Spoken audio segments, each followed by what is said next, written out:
What do you make of it, Watson? Huh? I believe you've got eyes on the back of your head, Holmes. Well, I have a well-polished coffee pot in front of me. Mrs. Hudson said it was left last night while we were out. What do you make of it? Ah. Well, his name, at least, we know. I think Dr. Mortimer is a successful, elderly medical man. Well esteemed, since those who know him gave him this mark of their appreciation. Yeah. I think he's a country practitioner, does a good deal of visiting on foot. Friends of CCH. I should guess that to be the local hunt. Oh, bravo. Bravo, Watson. You know, I am bound to say you habitually underrate your abilities. It may be that you are not yourself luminous, but you are a conductor of light. Some people without possessing genius have a remarkable power for stimulating it. I confess that, my dear fellow, I'm very much in your debt. Thank you. But I am afraid that most of your conclusions were erroneous. H. Surely, hospital. CC suggests Charing Cross. I mean, if so, I would postulate a young man, under 30, amiable, absent-minded, unambitious, and the possessor of a dog. Can I see the stick? What? Oh. Thank you. Yes.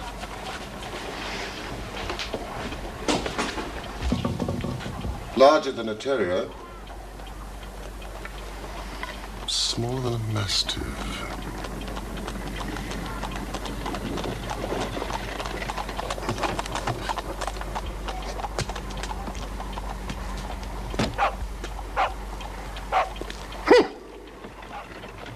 I was right. A curly-haired spaniel. Oh.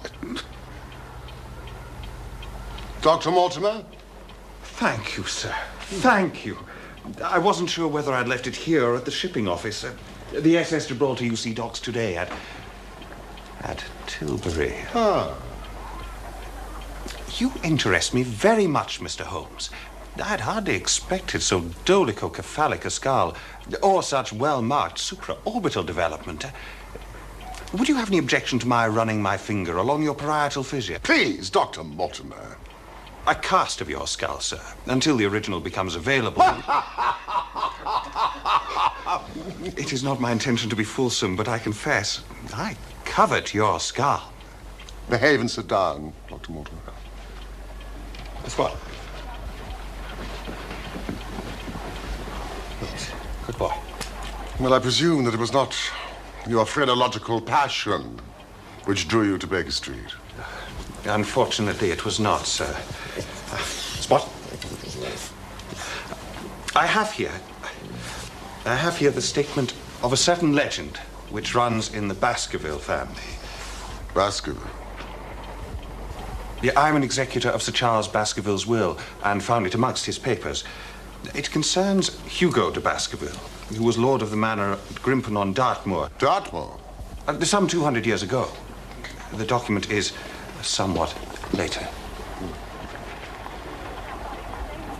Learn then from this story to be circumspect in the future. For those foul passions whereby our family have suffered may not be loosed again to our culpable ruin. 8th of November, 1742 is an intriguing preamble. I read of Sir Charles Baskerville's death. From a medical point of view, it was a poorly informed article. No, thank you. He died of dyspnea and cardiac exhaustion.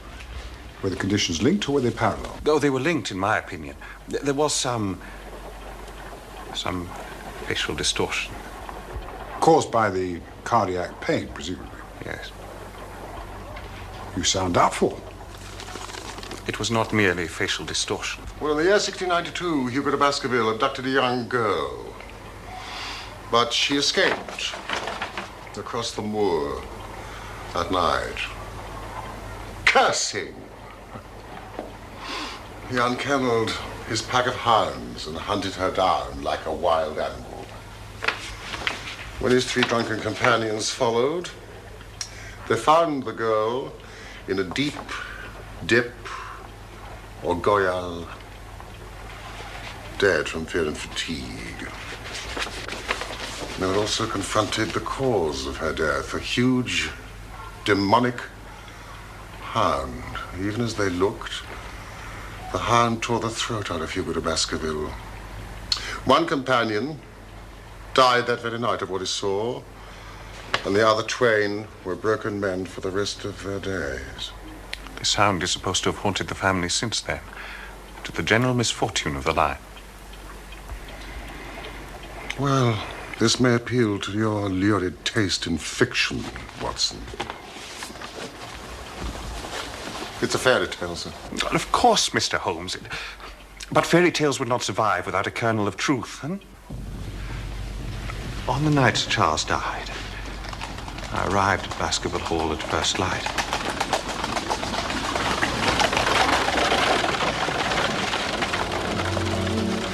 I shall tell you what I found. No more or less. Wait, please, sir. I had been concerned about him for some time. He had become obsessed with the legend of the Hound. He's by the summer house. He believed he had heard the hound itself upon the moors. He even believed he had seen it. At the time, I took such morbid fancies to be part and parcel of Sir Charles's pathological condition. And now? I no longer believe that to be the case. He's there, sir. We didn't like to move him, sir. Once we knew. Yes. Yes, quite, Barrymore. A sad occasion, Mrs. Barrymore. An unhappy vigil for you. He was our hope, Doctor. Hope of the country hereabouts. He brought the world to us. He was our hope.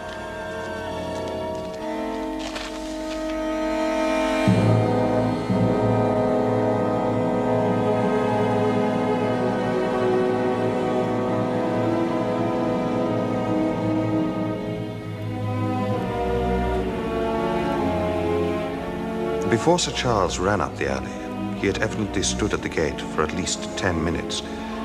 How do you know that?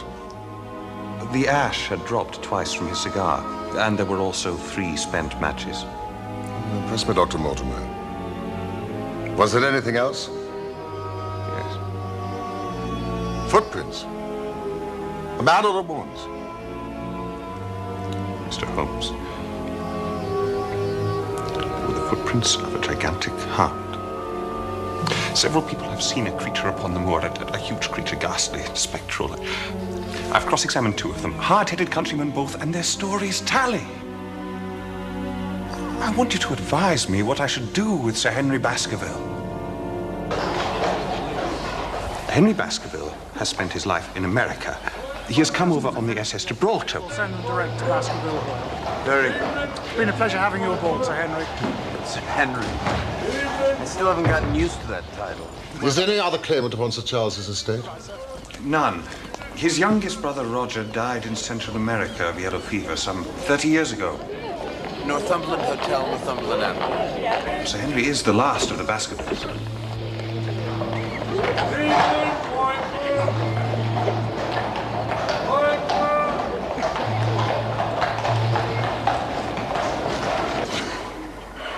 Why did you not consult me immediately? There is a realm in which the most accomplished detective is helpless. There are certain things here which are impossible to reconcile to the settled order of nature. Yes, well, if you believe this to be supernatural, you'll find more help from a priest.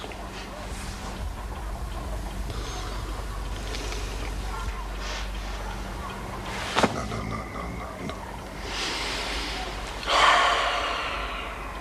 How can I assist? And I'll have an answer, damn it! He's in a stir, sir. About his boot.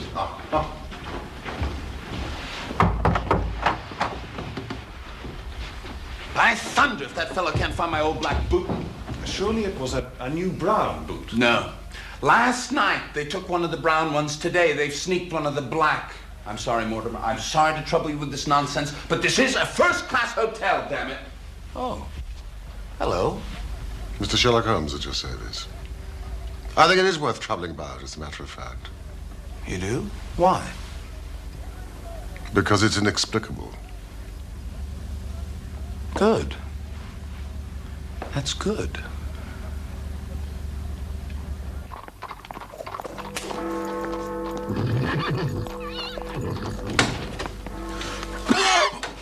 My God. Have you got a cold, Watson? Oh, it's this poisonous atmosphere. This is a bit thick, I suppose. Thick. It's intolerable. You've been at your club all day. How do you know that? Where do you think I'd be? Oh, here, clearly. Clearly. Oh. I've been in Devonshire. In spirit. Quite so. I sent out for a map from Stanford's. Ah. Now see here. Baskerville Hall. Grimpen. Just a clutter of cottages. Two moorland houses, farmhouses. Laughter Hall. Meadowpit House. I mean, that is all. Well, this represents marshland. And these barrows, some prehistoric settlement or burial ground. A tin mine. Disused, is that? And all the rest is waste. As far as the great convict prison at Princeton.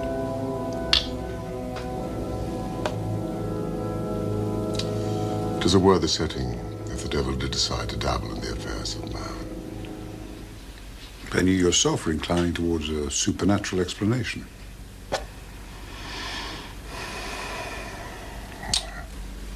You'd better send word to Dr. Mortimer that we breakfast with him tomorrow. It arrived by post this morning.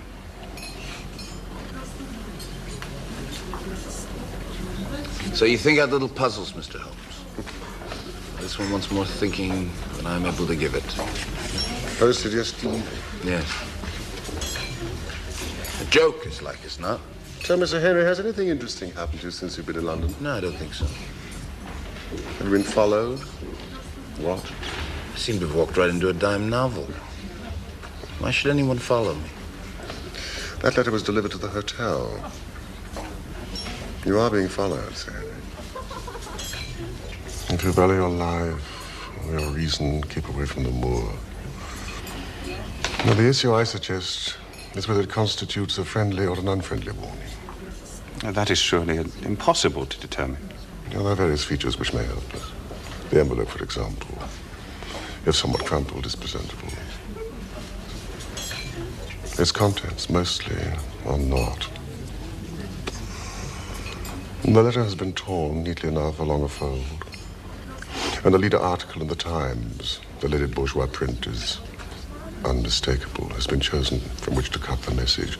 But the message is awkwardly cut, with inappropriate short-bladed scissors. And the gluing of the print to the paper is smudged and misaligned. Now see.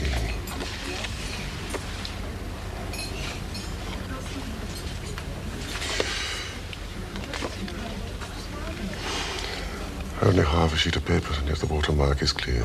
Huddeston, Quayle. You will find that paper in 100 middle-grade hotels, but not, I think, here. A first-class hotel would have paper of a greater weight. The ink is institutional. That also suggests a hotel. Yeah. What can we determine from this?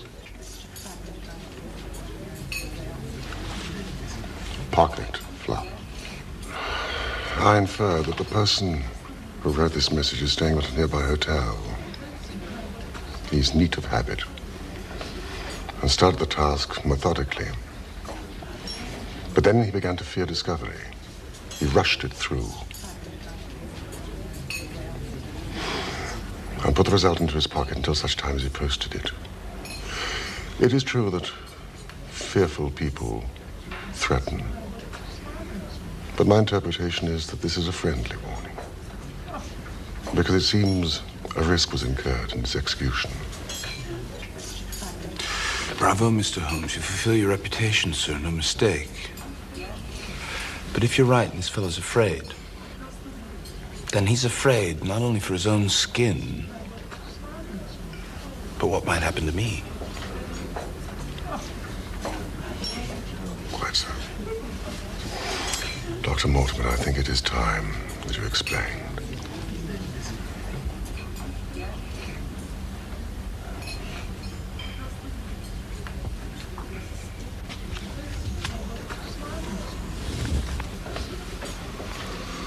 Well, now you know the facts, Sir Henry. The question is whether or not you should go to Dartmoor. There's no devil in hell, nor no man on this earth who's going to prevent me from going to the home of my own people. Then we'll see how we can mitigate the danger.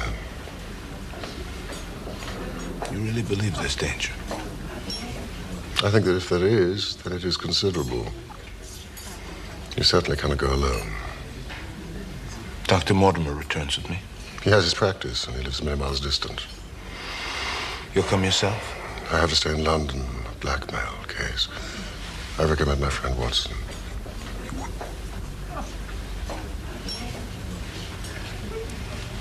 That's very kind of you, Doctor. And I do hope that you'll get to take care of. I will. Dr. Mortimer, very, very good luck. Thank you. Take her out. Yes, of course. But we don't know what exactly it is.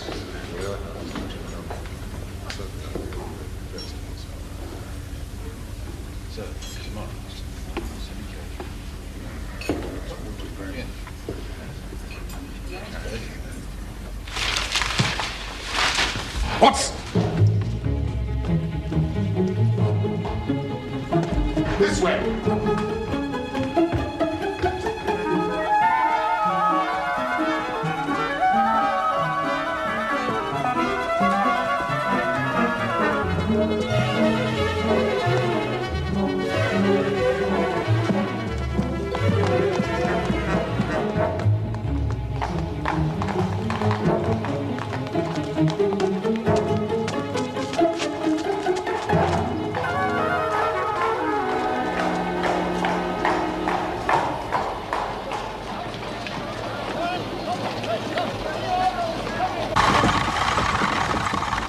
Who was that man? I have no idea. Well, how did you know someone had been following Baskervilles? How else did they know so immediately where he was staying? At least they will not continue to follow him now.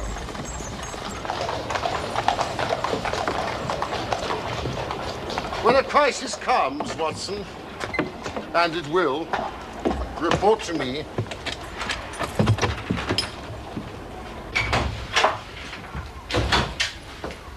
Watson, do you know what the residue of Sir Charles Baskerville's estate was? No, I don't. Close on $1 million. A stake for which a man might play a dangerous game. Such a sum has a definite materiality. And yet, to all things in heaven and earth. We are men of science, Holmes. And yet.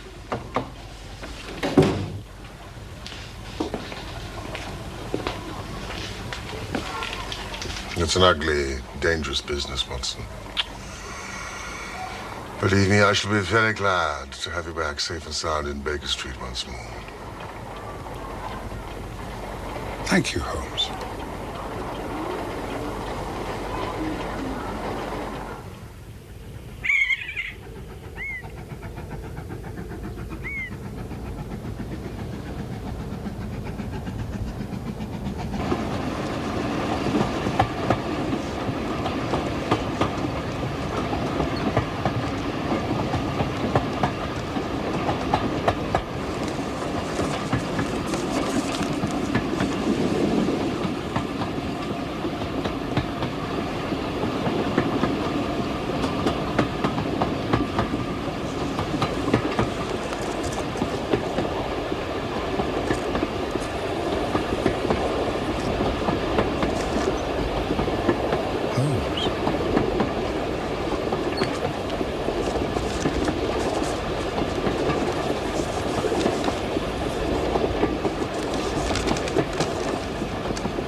My dear Watson, I will not bias your mind by suggesting theories or suspicions.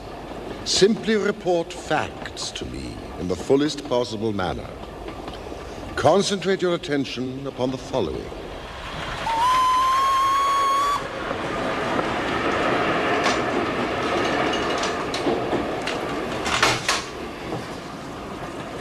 Above all, avoid the moor, when, as the old parchment quaintly put it, the powers of evil are exalted.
What is this packet?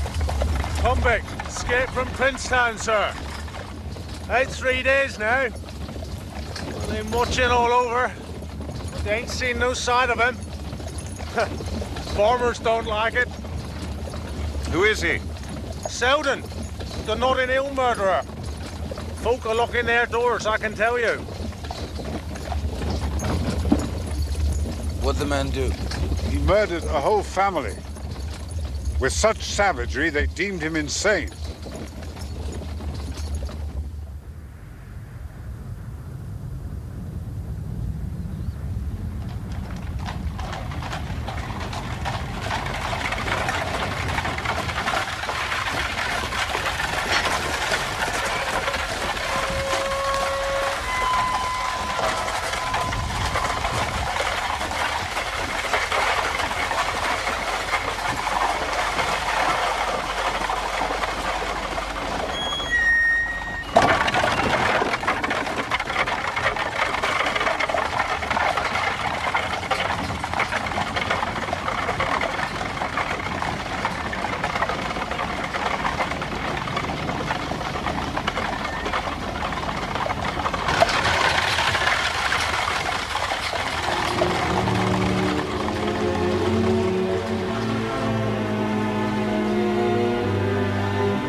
Welcome, Sir Henry.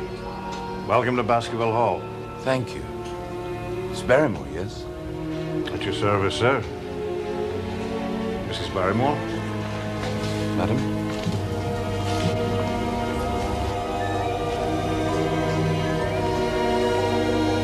If I can be of service, do not hesitate to send for me, day or night. Of course, thank you.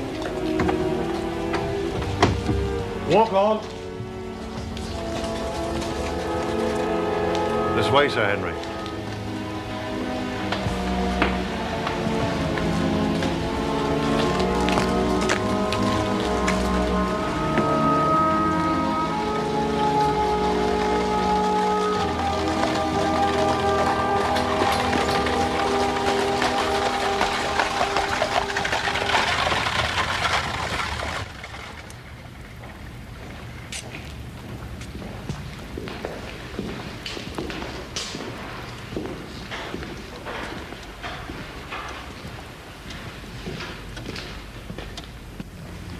500 years of us. Just as I imagined it. Too much as I imagined it. This place needs the products of Messrs. Swan and Edison. But I suppose I can tone down to it.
Excellent meal, Barrymore. Please thank Mrs. Barrymore for us.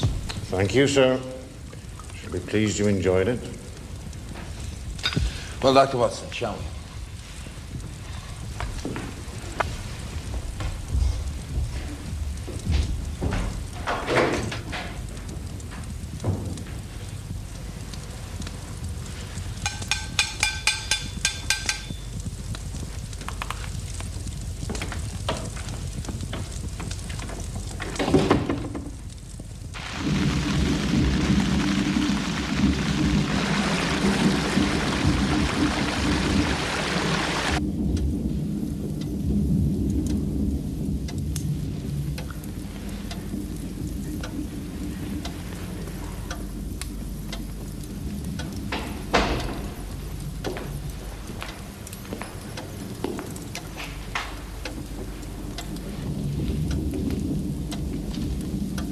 Sir. Barrymore. What is it?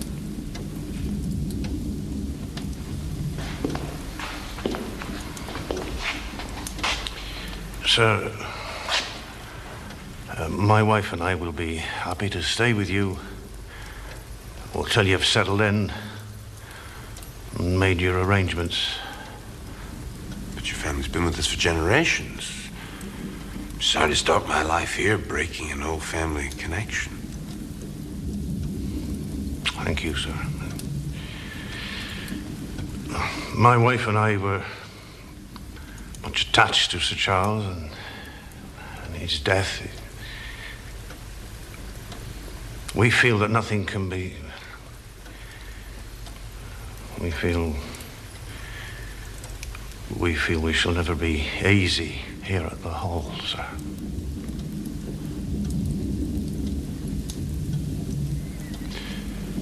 Right. Well, what do you mean to do? Oh, Sir Charles's generosity has given us the means to set up in business in a small way, sir. Ah. Well, thank you for telling me. Might I look forward to you pulling me a pint in your own house one day?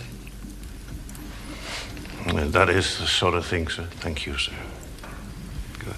But mind you call it Baskerville Arms. Yes, sir. Thank you, sir.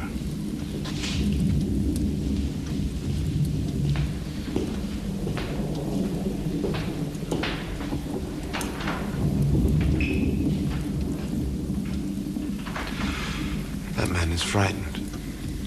Yes.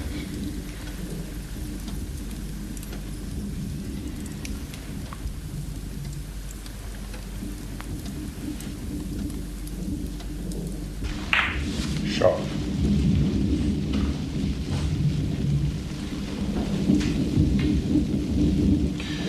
Turning into a rough night. I shall walk over to the post office at Grimpen in the morning. Ah. I'm sorry, but Holmes asked me not to let you leave the house without... Doctor, this shall take care of any dog that I may meet in your absence. even armed. All right. Tomorrow morning she'll find me at home. I'm safe at home, am I? That's what Holmes believes.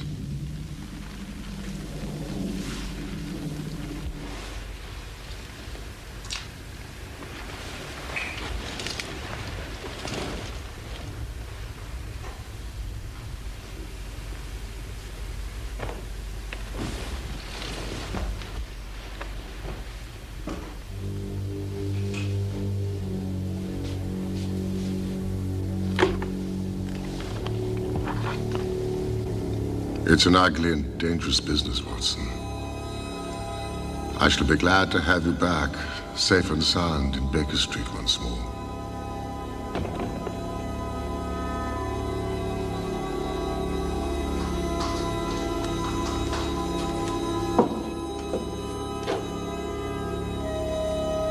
It's a realm in which the most accomplished detective is helpless.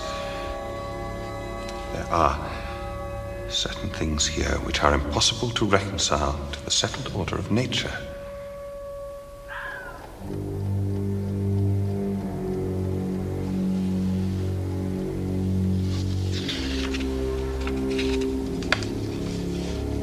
Above all, avoid the moor, where, as the old parchment quaintly puts it, the powers of evil are exalted.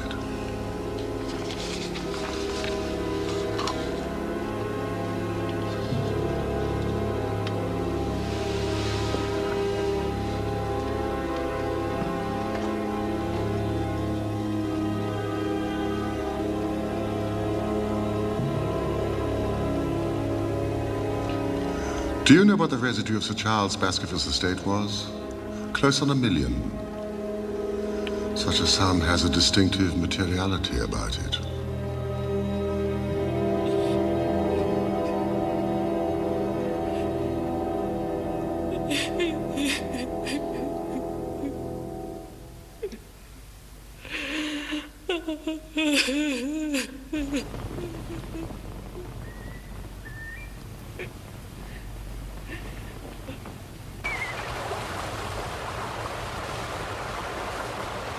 Good morning.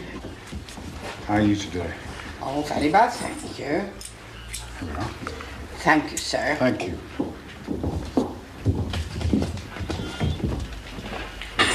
Goodbye. Goodbye, sir.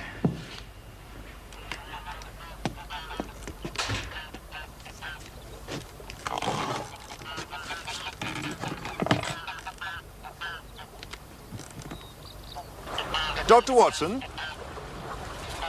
Excuse my presumption. Dr. Mortimer pointed you out to me. From the window of his surgery as you passed. Oh. Possibly he's told you my name. Stapleton, of Merriford House. Yes, indeed. How do you do? We were concerned. Frankland, Mortimer and I. Concerned? Lest Sir Henry should not come.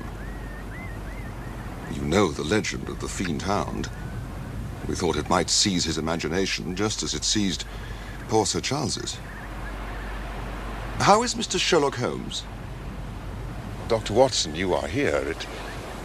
It follows, then, that Mr. Holmes is interested. I'm afraid I cannot answer your question. Well, may I ask if he is going to honor us with a visit himself? He cannot leave town. Other cases engage his attention. I assure you, I'm simply here to visit my friend Sir Henry. I do not need help. I apologize for the intrusion. A moderate walk along this path brings us to Merriford House. I wonder... Well, perhaps you would spare me an hour, Dr. Watson, that I might have the pleasure of introducing you to my sister. I'm expected back at Baskerville Hall. No, I'm sure an hour will not hurt. Thank you, Mr. Stapleton.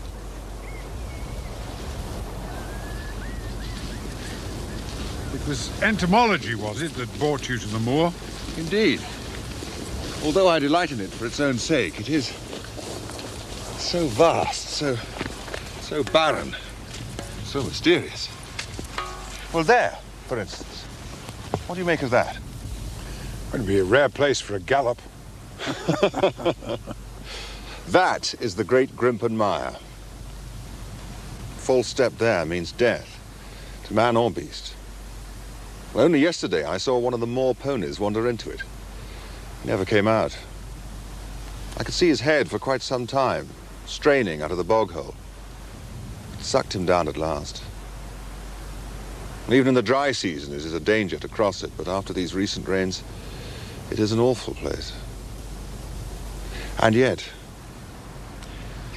I can find my way to the very heart of it and return alive. Well, why should you wish to visit such a horrible place? You see the low hills there beyond it? They're really islands. The flora there is undisturbed, which means, of course, that rare species can breed there. And one of them, a subspecies, like Canidae, is unique to the place. In fact, I'm credited with its discovery. Really?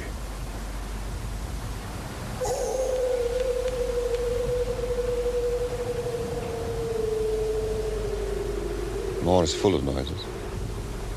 What was it? The peasants say it is the Hound of the Baskervilles calling for its prey. You don't believe such nonsense, surely? Did you ever hear the boom of a bittern? No.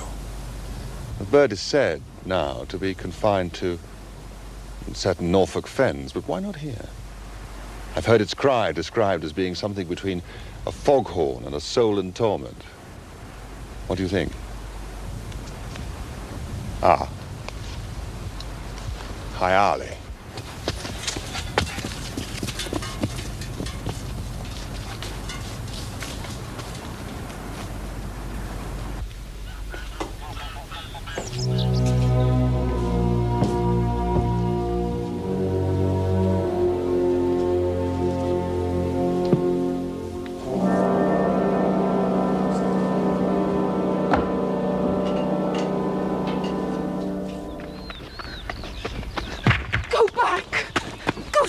To London instantly.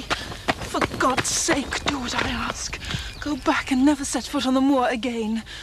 Shh! My brother is coming. Miss Stapleton? Get away from this place at all costs. Do you see that orchid? Yes, I do. It's a pity you came so late. Our best orchids are nearly over. Jack! You have introduced yourselves, I see. Yes. I was telling Sir Henry it's a pity he has missed the beauties of the moor. Oh, were I Sir Henry, Miss Stapleton, I'm sure I would not miss your beauty, but I'm afraid I am not. Sir Henry, that is. Merely his friend, my Dr. John Watson at your service. Did you catch your butterfly? No. Hyale flies like a witch, I'm afraid. Ah, there. Oh, yes. You must forgive and forget my foolish outburst, Dr. Watson. I cannot forget, Miss Stapleton. You must! Sir Henry is my friend. His welfare is a very close concern of mine. Tell me why you are so eager that he should return to London. You know the story of the Hound. I do not believe such nonsense. But I do. If you have any influence with Sir Henry, take him away. I fear that unless you can give me more definite information than this, it would be impossible to get him to move. I cannot say anything definite, for I do not know anything definite. Miss Stapleton, I would ask you one more question. If you meant no more than this when you first spoke to me, why were you so eager that your brother should not overhear what you said? There is nothing to which he or anybody else could object. My brother is very anxious to have the hall inhabited. He thinks it's for the good of the poor folk upon the moor. He would be very angry if he knew I had said anything which might induce Sir Henry to go away.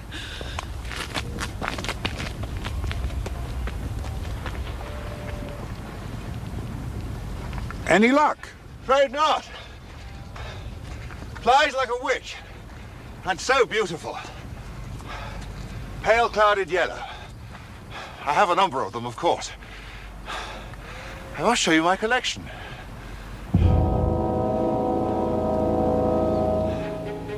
The English Lepidoptera are my field. I have made a particular study of those insects which inhabit the margins of heath and marsh.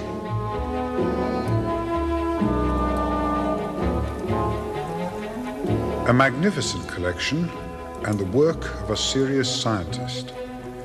Even the Exotica, I must mention a brilliant creature called Morpho Pelides limpida, was dated and catalogued with the care he applies to his personal field, the British Lycaenidae.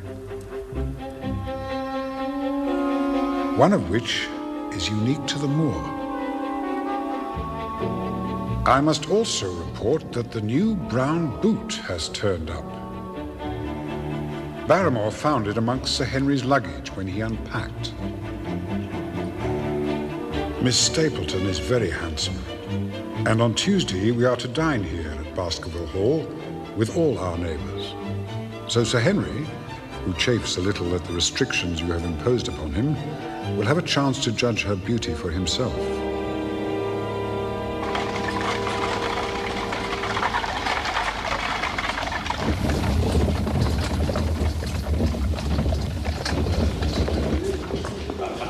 We are also to meet Dr. Mortimer's wife, and the old vicar of Grimpen, who is very shy, they say. And Mr. Franklin, an amateur astronomer of some note, who has a reputation of being litigious to a fault. A red letter day. Law is law, and I mean to teach them. I have established a right-of-way slap through the middle of old Middleton's park. Case decided today. We must teach these magnates they cannot ride roughshod over the rights of commoners. Case decided today. Today, Mr. Franklin. Today, sir. Why do you ask? They're saying in Fernworthy that you've had the wood there closed to the villagers. Also today. A red letter day, as I said. True, sir. I shall be burnt in effigy tonight in Fernworthy, but I have the case against them.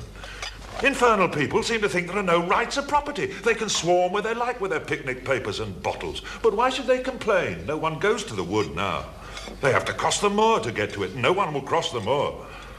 And why is that, sir? You've surely heard.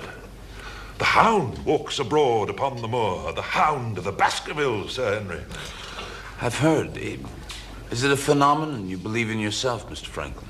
Ask the vicar.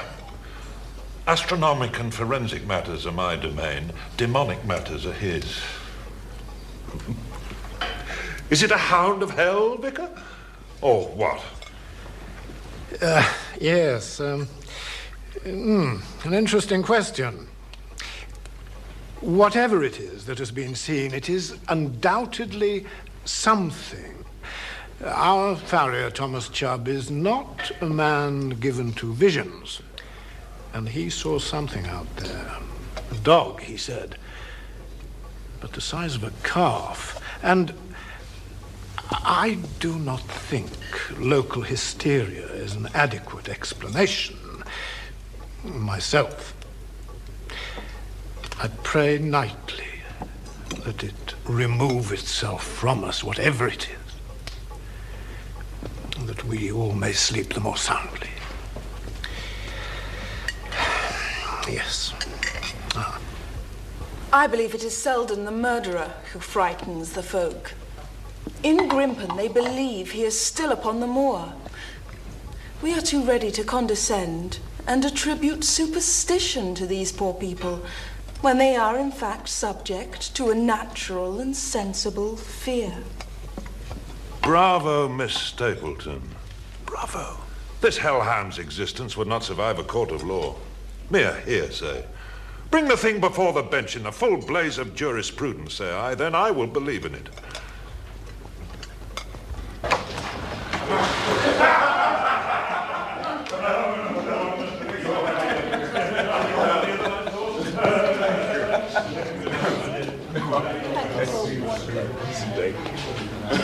Thank you for a lovely evening. Good night, Doctor. Very nice to see you. Very good to see you. Ah, Sir Henry, what could be pleasant? You take it. Very nice to see you here. Get used to our fun work. Another one neighbors. Sir Henry. I'm sure. Yeah. Splendid. Oh, thank you very much. I hope you will not keep you to that. Sir Henry! Yes? My dear fellow, it was wonderful. I must compliment you on that claret. Delicious, absolutely delightful. Certainly. enough. Oh, there you go.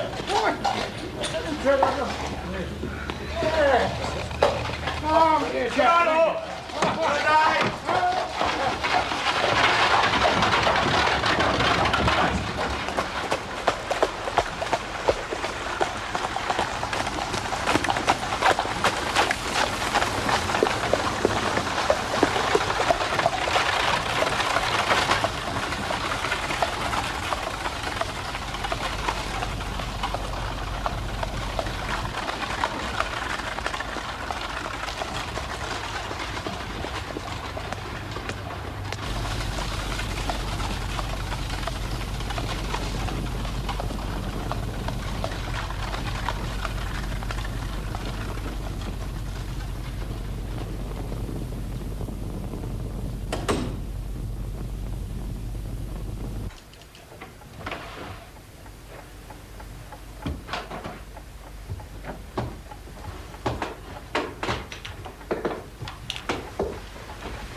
Yes.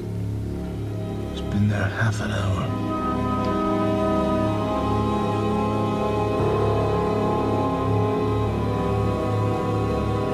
What's he doing? I don't know. Look! Out of the moor.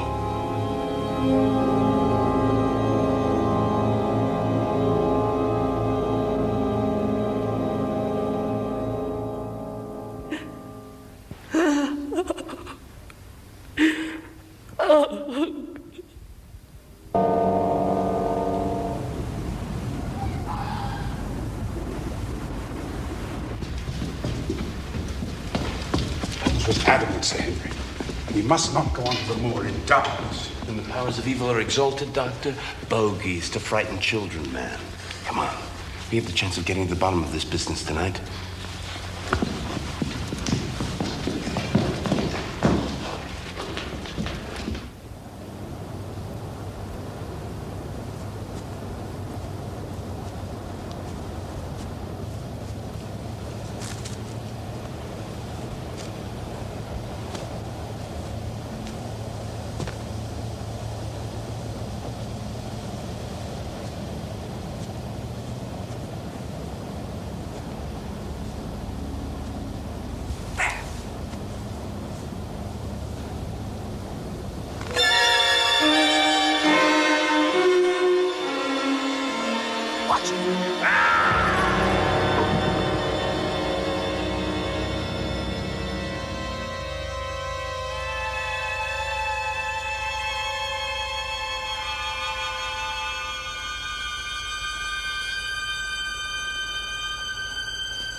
You all right? I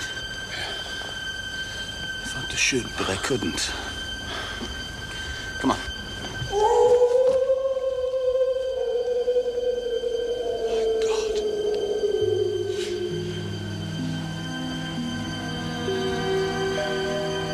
Do you believe there's any truth in these rumors?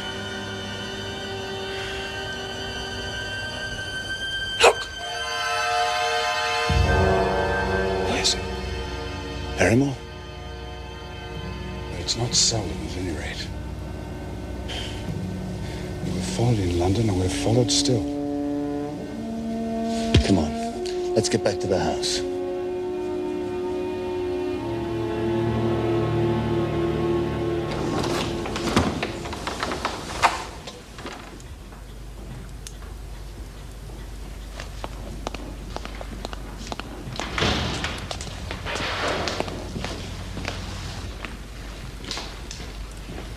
What's this all about, Barrymore? Sir, it may seem that we have betrayed your trust. See! Damn it, Barrymore, you have! Sir, it's no fault of his, sir. He didn't want it, it's me. It's me and mine. The poor creature came to me for help, sir. How could I refuse after what they have done to him? Selden, Mrs. Barrymore, I don't understand. Why should he come to a respectable woman? He's our brother, sir. What? It's true, sir. He dragged himself here, half-starved. And what would you expect? We fed him. We took food out for him, sir, no more than you would for a dog. We hoped he'd go, but the light has been there, night after night. Is this true, Barrymore? Yes, sir. Have you any conception what this man did, Barrymore? Yes, sir. But he's a broken man. They done surgery, sir, to tame him. He's like a child, sir. Please. Oh, please, sir. Please, Mrs. Barrymore, please. Please get up. This is not dignified, please. By your leave, sir. Arrangements have been made. You'll be out of the country in a few days. I beg you, sir, say nothing to the police.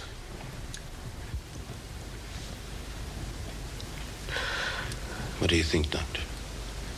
You say he's harmless now, Barrymore. Yet he threw a rock at us. As a child might throw stones, sir. The murderer's heart has gone out of him. He is but a frightening baby now, sir. This is an apt description. He will be harmless.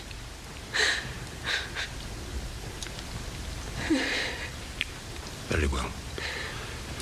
Please take your wife to your room. We'll say nothing about this matter.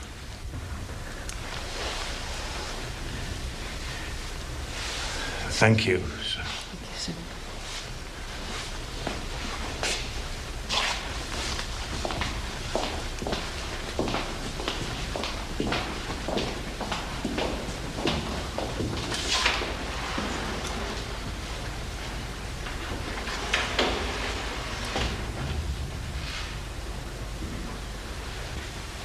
I thought we had a chance of getting to the bottom of this business. All we seem to have done is compound a felony.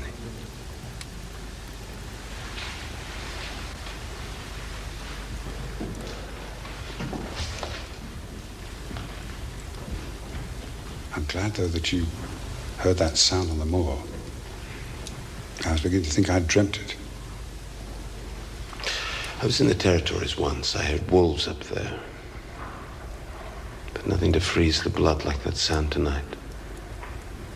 Are you convinced it's a hound? I am. I would to God Holmes was here. Why does he not come?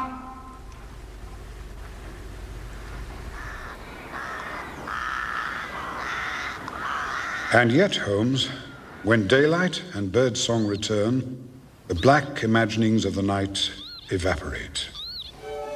Even Dr. Mortimer's assiduous visits, accompanied as they are by constant talk of bones, our mortal residue, fail to sour the beauties of the moor in autumn.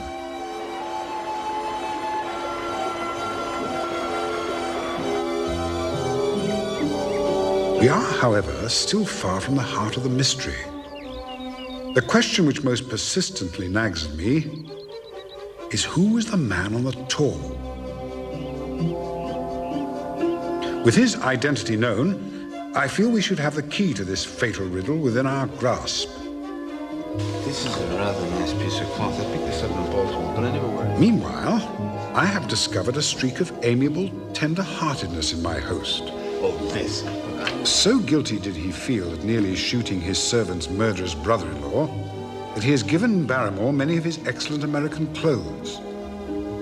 Determined, as he now is, to play the role of English squire in dress as in anything else. Much too American, and I'm turning over a new leaf. You take it. Thank you kindly, sir.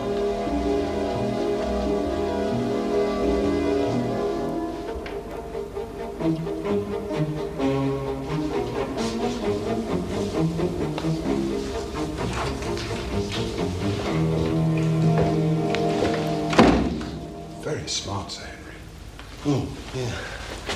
Well, I'm going to stroll over to Maripet House. I thought I'd invite Stapleton and his sister, or rather, I should say, Miss Stapleton and her brother to luncheon on Monday.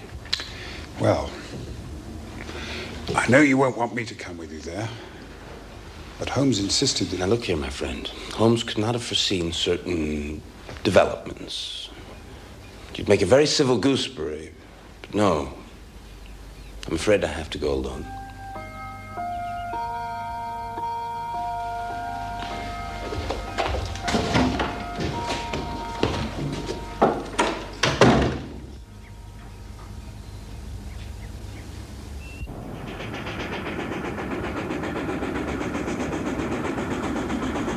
London, next stop. London, next stop.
Baskerville! How dare you, sir, make advances to my sister in such a fashion? Jack! I'm sure the lady gave you no reason to presume upon her good intentions. We welcome you into our circle, sir, and you repay the hospitality by forcing your disgusting attentions upon her. No, but I assure you, sir, my intentions Away, are sir! honorable. Away to the hall! Beryl! Come.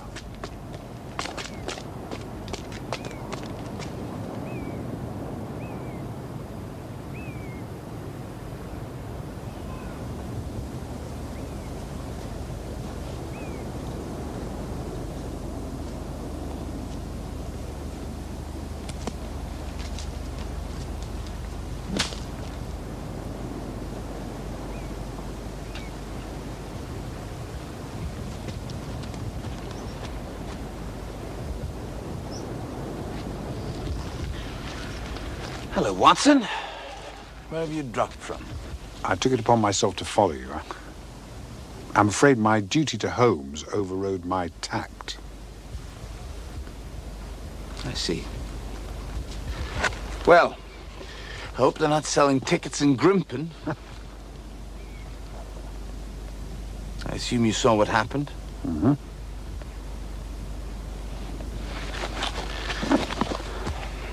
Did he ever strike you as a bit crazy, this brother of hers? Not particularly. Oh, well, he does me. What's he getting so heated about? What objection can he have to me as a brother-in-law? I mean, he can't object to my worldly position, so... It's gotta be me myself. Oh, I don't know. Do you see it? Not at all. No, me. Oh, thanks. He won't let us be together, not for a moment. You must realize... Oh, I don't understand. There's a light in her eyes that speaks louder than words. I know it. I know it in my heart. But he treats me as if I was some mad seducer in an old melodrama. Oh, it's absurd. Perhaps... What?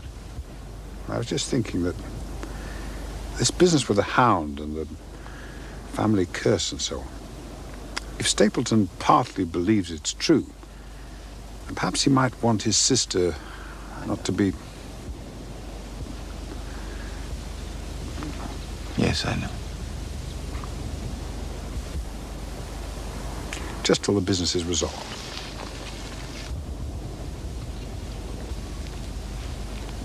Yes, of course. Well, shall we walk home together?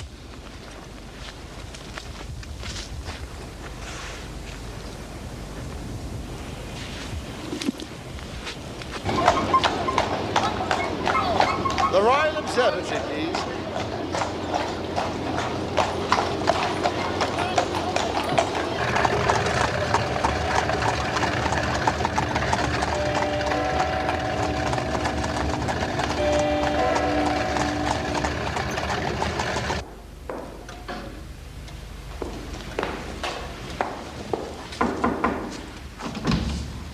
I am forever in your debt. Oh, no, not at all. Well, good day. Good day, Sir Henry.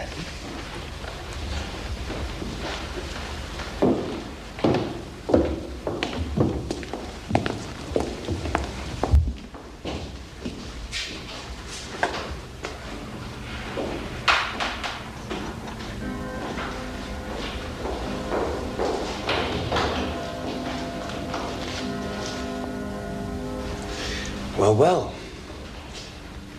What happened? Stapleton. I still think the fellow's crazy, but he's just given me the most complete apology a man's ever likely to receive in his life, and he's invited us to dinner tomorrow. Friday, indeed. Good. I look forward to it.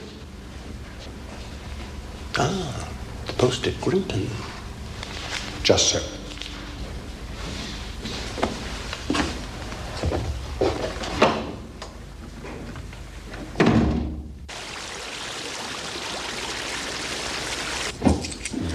Thank you, sir.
May I have a word, sir?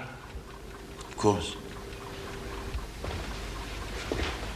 You've been very good to us, sir, and I should like to do the best I can for you. It's something I found out, sir. Yes? We found it after the inquest. And told a mortal soul, didn't know how. About Sir Charles's death, sir.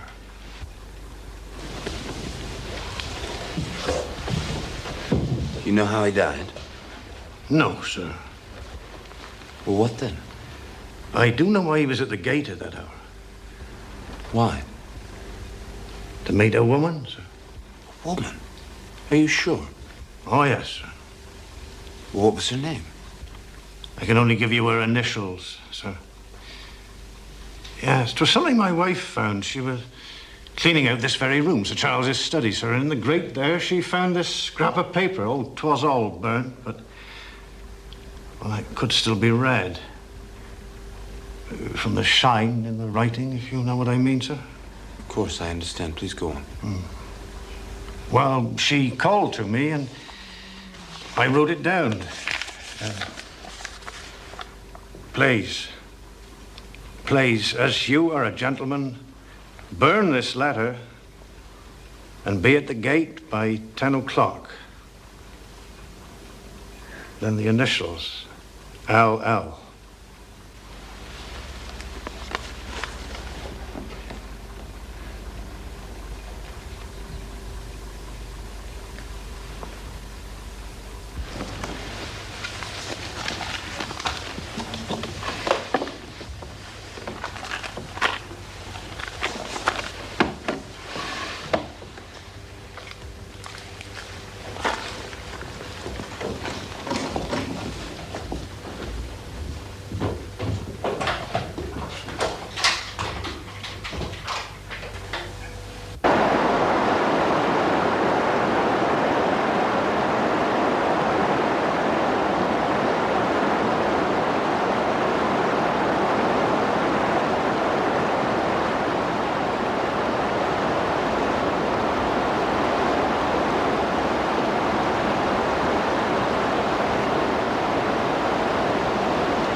Mr. Franklin? Come along up! I shall order you tea. Thank you. You're here to solve the Baskerville mystery, are you not? Well, I have a telescope. I see things on the moor. Surely you should know about them.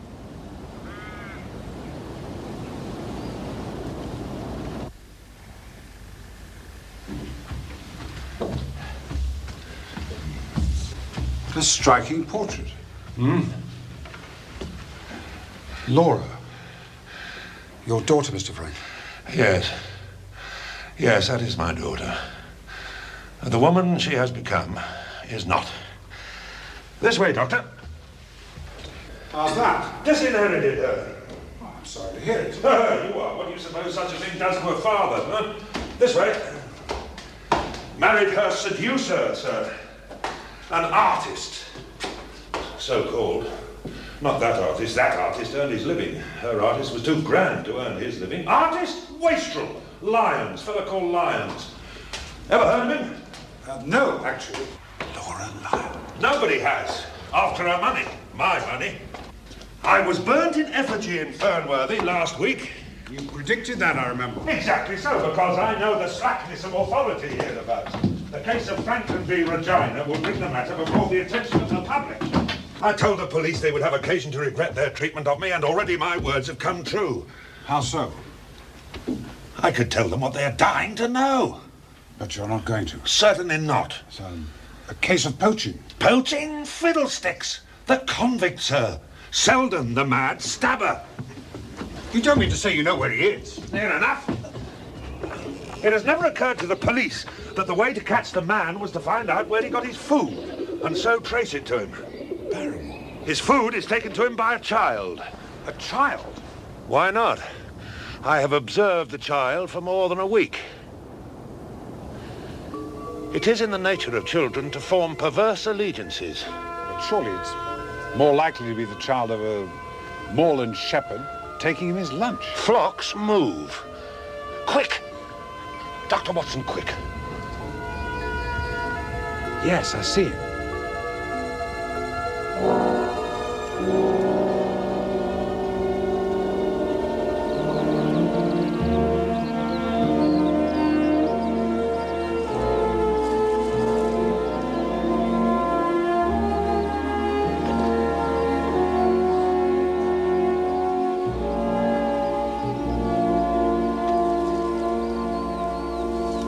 Dr. Mortimer! Dr. Watson, I have something marvelous to show you.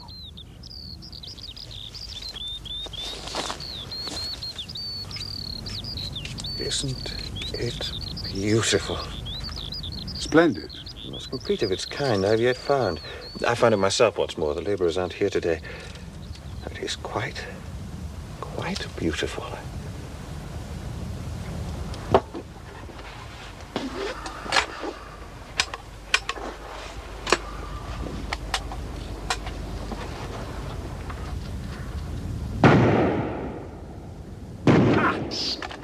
If there's one animal on this planet which I cannot abide, it is a rabbit. Really? Rabbit's burrow. Have you any conception of what a family of rabbits can do to the chronology of a dig in a single night? You are on your way to the necropolis. I could show you round if you like. The necropolis? Most people think it a Neolithic village, but I have reason to believe it a burial ground. Some most interesting features. I should be glad of your company. There's someone bivouacked near there. Who is it? It's the man who's been at Sir Henry's heels since he landed here. I can't think his motives are benevolent. So, if you come, I shall be obliged if you bring that gun you handle so well. There may be some danger. If there's to be danger, then 2 guns will be better than 1. Yes. Do you know Laura Lyons? Old Franklin's daughter. Yes, she's a patient of mine. She lives in Coombe Tracy. He's cut her off, you know, without a penny. Do you know if she was acquainted with Sir Charles? It's possible. After her marriage went wrong, she was able to set up for herself in a small way.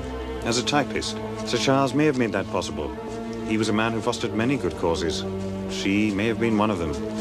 What sort of a painter was Lyons? Oh, brilliant.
Watson is a laughter whore.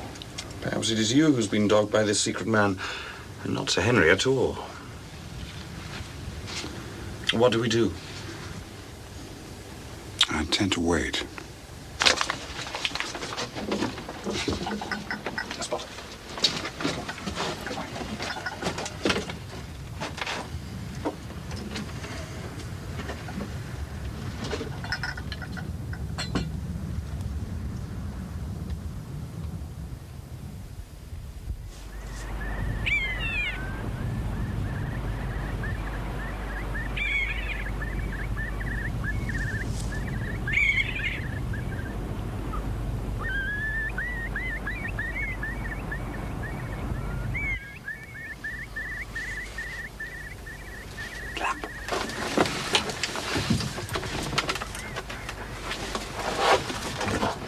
It's a lovely evening, Doctor. I really think you would be more comfortable outside than in. When I see a cigarette stub marked Bradley, Oxford Street, I know my friend Watson is in the neighborhood. Be careful with that gun. I thought you were in Baker Street, working out that case of blackmail. That is what I wished you to think.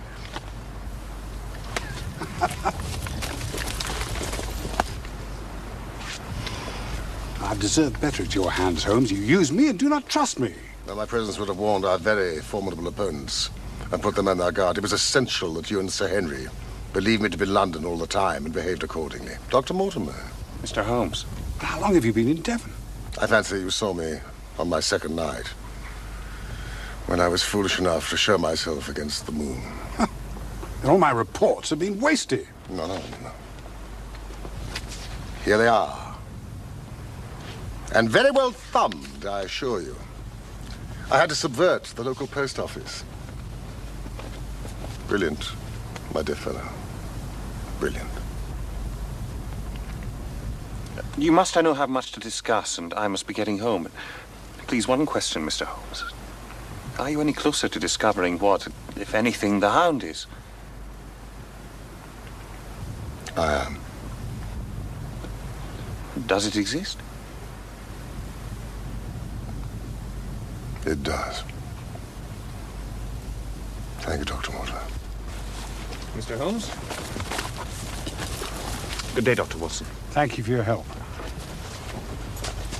Now let me see what meager refreshment I can provide.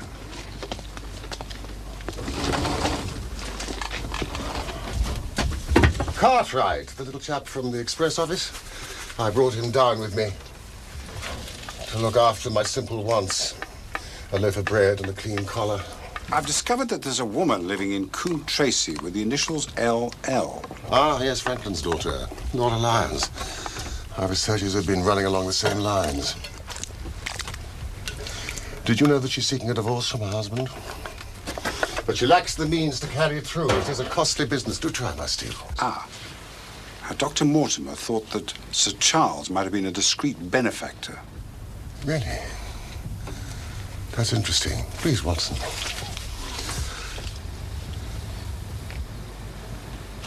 It's quite disgusting, Holmes.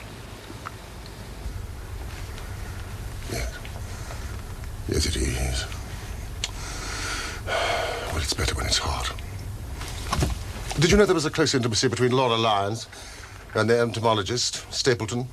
No, I did not. Yes, they meet. They write. She's no doubt counting on becoming his wife. That is the most powerful weapon in our hands. How? I don't understand. Because Miss Stapleton is in reality Stapleton's wife, not his sister. His wife? Yes, it was she who sent us that warning to the Northumberland Hotel. Why this elaborate deception? Don't ask me for particulars, Watson, but it is murder. Refined, cold-blooded, deliberate murder. What led you to him? He is a genuine entomologist. But that mention of his sole claim to fame, his discovery of a subspecies, Lycaenidae, that was his fatal moment. There can only be one discoverer of a species. That pinpointed him. It has been a hard trail.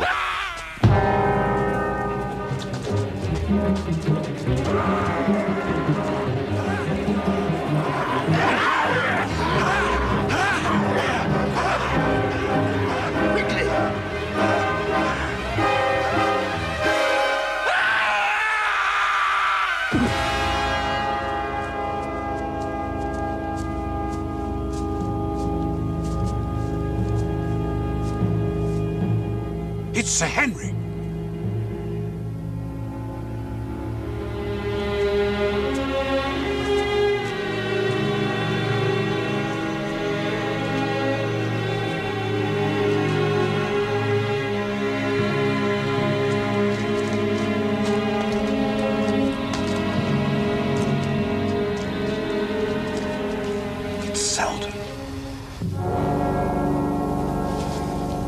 Sir Henry's clothes were the poor devil's death. Poor devil indeed.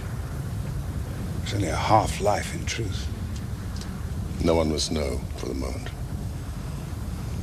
We must hide the body.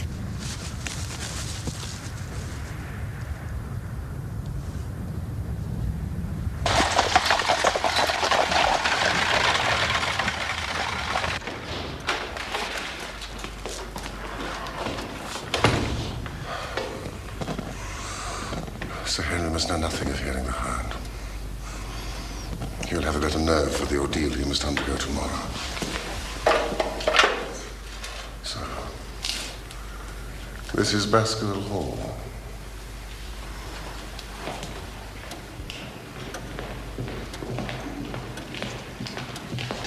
One moment, Wilson.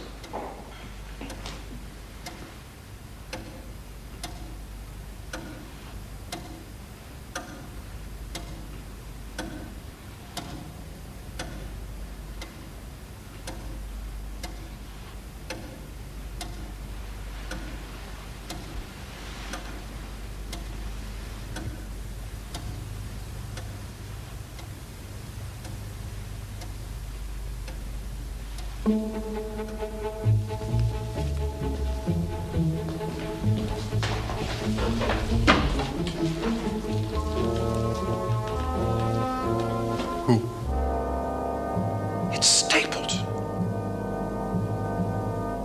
He's a Baskerville.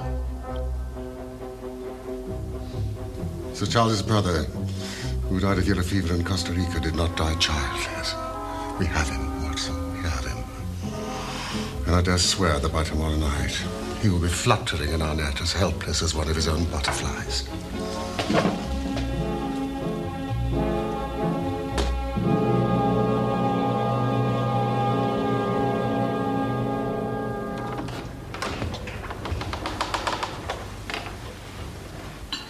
I fear that Watson and I must go to London. London? I think we will be more useful there at this present juncture.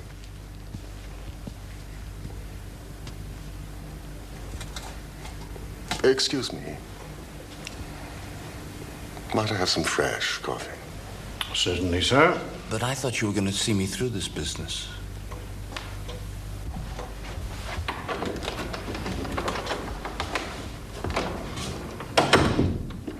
Trust me, my dear fellow. I do. Tell Stapleton that I would have been happy to come with you, but that urgent business required me to be in town. I don't understand. Should I not come with you to London? Why should I stay here alone? No, you must stay. And do exactly as I tell you. Of course I will. Drive to Merripit House. Send the trap back. And let it be known that you intend to walk home. Across the moor. At night. If I had not every confidence in your nerve and courage, I would not suggest it. It is essential that you do this. Then I will do just what you say. Take the path. Exactly on the path. From Merripit House to the Grimpen Road. It is your natural way home. And when do you intend to leave? Immediately after breakfast. Thank you very much. Sir.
Mrs. Lyons? Yes? So, you admit that you asked Sir Charles to meet you at the gate at 10 o'clock, but you say that you did not keep the appointment. I did not. You do realize that was the very hour of his death? Is that an accusation, sir? I'm only asking if you can forge a connection between the two events. There is no connection. Mrs. Lyons, we believe this to be a case of murder. And the evidence may implicate not only your friend, Mr. Stapleton, but his wife as well. His wife? Mrs. Lyons, the person who has passed for his sister is really his wife. His wife?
Mr. Holmes. Mr. Stapleton offered me marriage on condition I could obtain a divorce from my husband. He told me he... Oh, he has lied. He has lied and lied and lied. Why should I preserve faith with him who never kept any with me? Ask me what you will. There is nothing I shall hold back. You have said Sir Charles helped you to set yourself up as a professional typist. Presumably that was after your husband deserted you. Yes.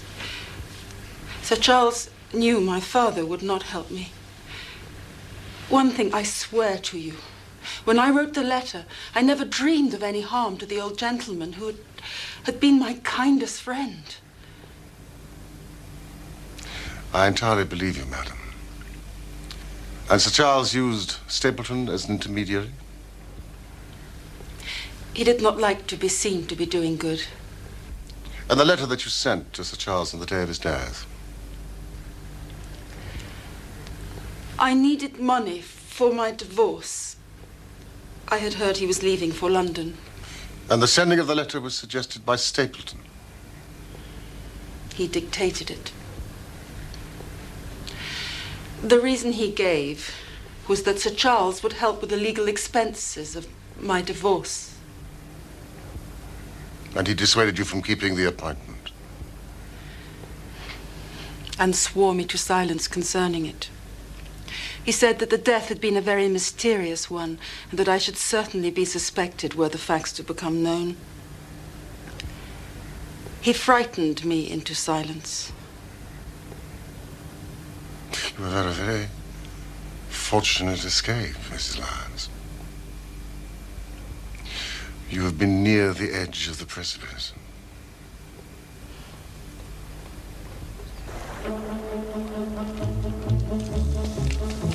Students of criminology will remember the incidents in Grodno in Little Russia in the year 66. And of course there are the Anderson murders in North Carolina. But this case possesses features which are entirely its own. Dr. Watson tells me that you handle a gun. I am fairly proficient. Well, it was you who first brought this case to our attention. It is only right that you'd be with us at the climax. Thank you.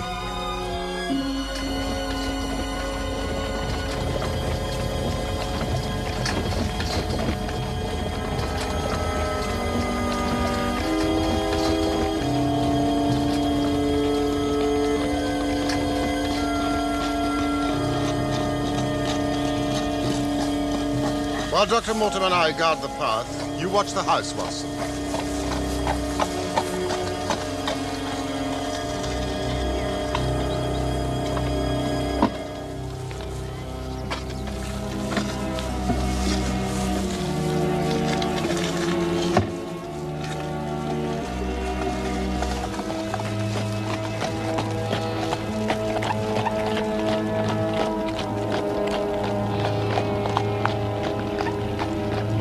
I don't like it.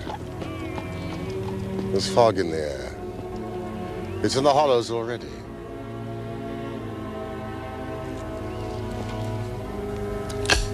Be careful, Watson.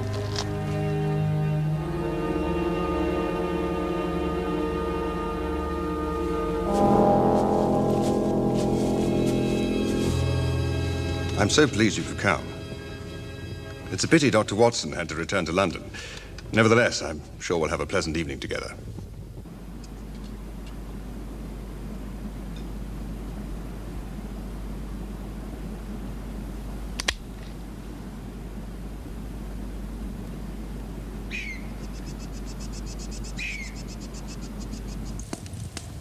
If you'd excuse me for a moment, Sir Henry.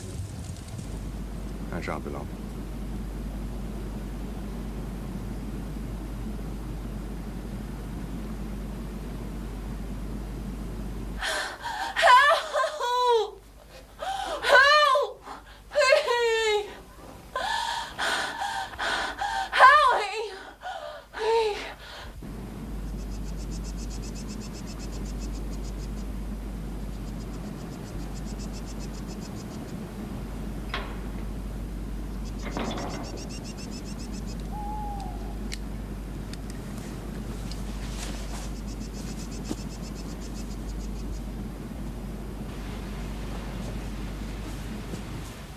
Sir Henry was still inside the house when I left.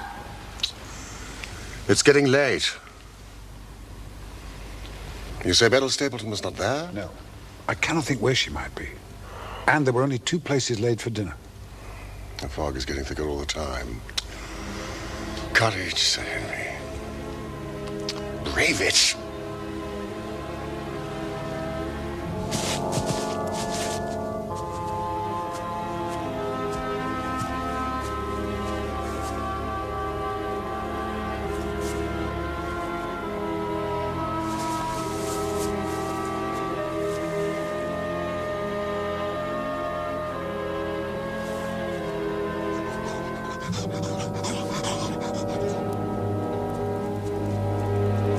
He's coming.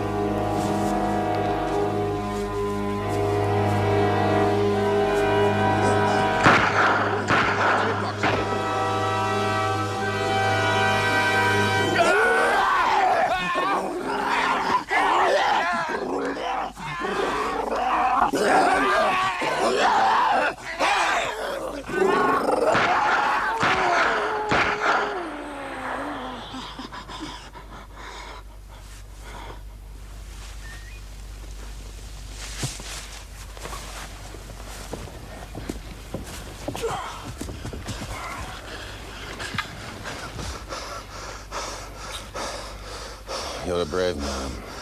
Doctor. It's all right, Saint. It's all right. The Hound got past us. Now, if you can manage it, we must get back to the house as soon as possible. Phosphorus?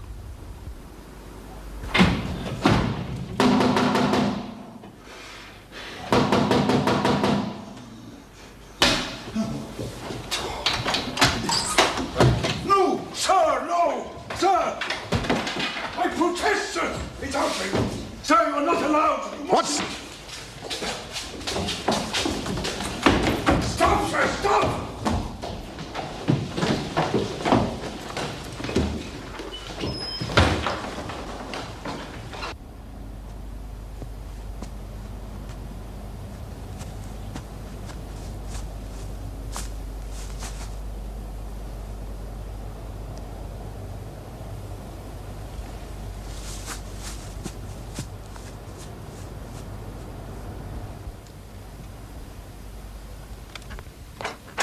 The door's locked. Help! Help me! Help! Please help! In here! Help!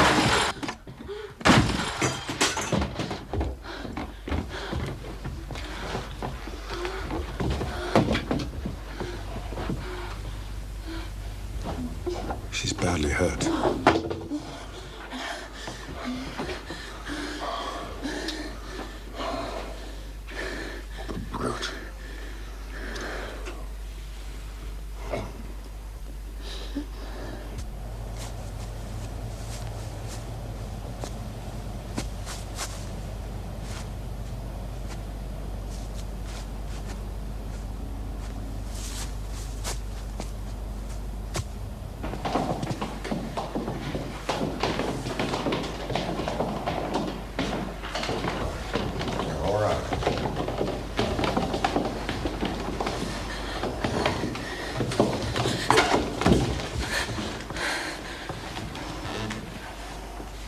This man loved me.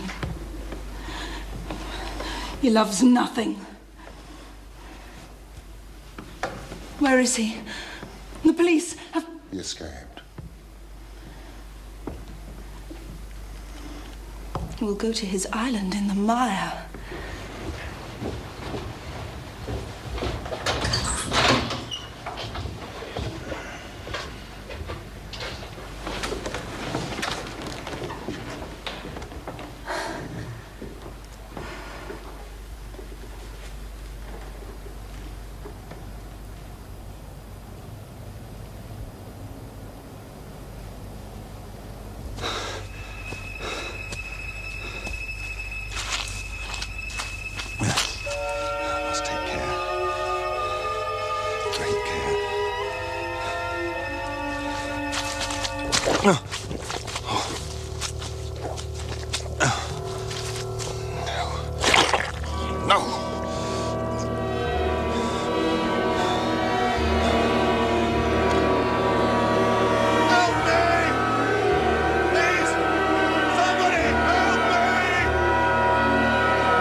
Holmes had established that Stapleton had bought the dog from Mangles of the Fulham... Ross! And Mangles in the Fulham Road in London. Ross and Mangles of the Fulham Road, London. He took it on the North Devon line and walked a great distance over the moor to his home. As we know, he eventually kennelled it at the heart of the Grimpen Mire. The Grimpen Mire. How on earth did he expect to claim the inheritance if this creature had mauled Sir Henry to death? Mauled. Very good word, Watson. Through intermediaries, Beryl Stapleton said that he intended to return to Central America and conduct his claim upon the estate from the depths of Costa Rica. Having established his identity as a Baskerville through the British authorities there. Of course, he had no interest in the estate. He simply wanted the money. What about the boot? He stole the boot, presumably, to have an article of Sir Henry's clothes, to set the Hound on him. That is why the new boot would not do. Sir Henry had not worn it. Watson, we are late.